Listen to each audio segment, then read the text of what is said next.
আসসালামু আলাইকুম। Welcome to Bangla kitchen. আজ সন্ধ্যার নাস্তায় বানিয়েছি খুব পরিচিত একটা স্ন্যাকস আইটেম কিন্তু কিছুটা অন্য রূপে। আশা করছি আপনাদেরও ভালো লাগবে।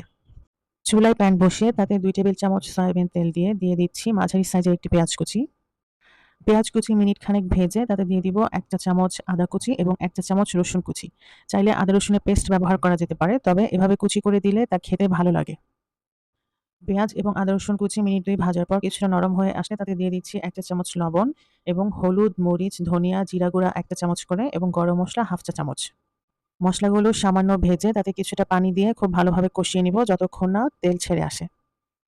যেকোনো রান্নায় ভালোভাবে মসলা কষানোটা খুবই ইম্পোর্টেন্ট। এর উপর স্বাদ অনেকটা নির্ভর করে। মসলা কষানো হয়ে গেলে এখানে আমি দিয়ে দিচ্ছি 1/4 কাপ চিকেন কিমা।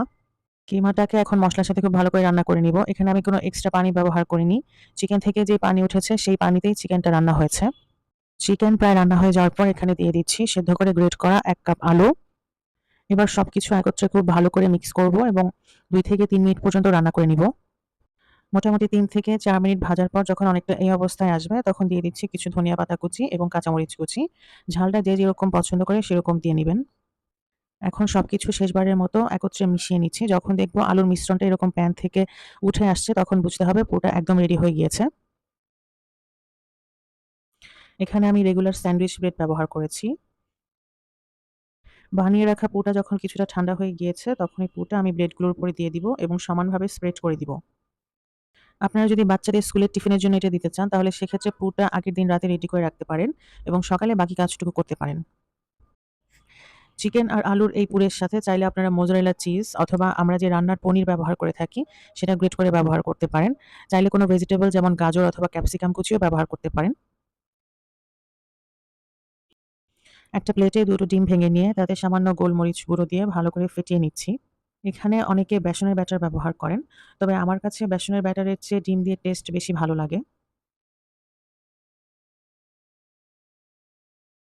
পুর লাগিয়ে রাখা ব্রেডগুলোর ২ পাশে আমরা খুব সুন্দর করে এই ডিমের ব্যাটারটা লাগিয়ে নিচ্ছি এবং এবার এগুলোকে আমরা প্যানে অল্প তেল দিয়ে ভাজবো।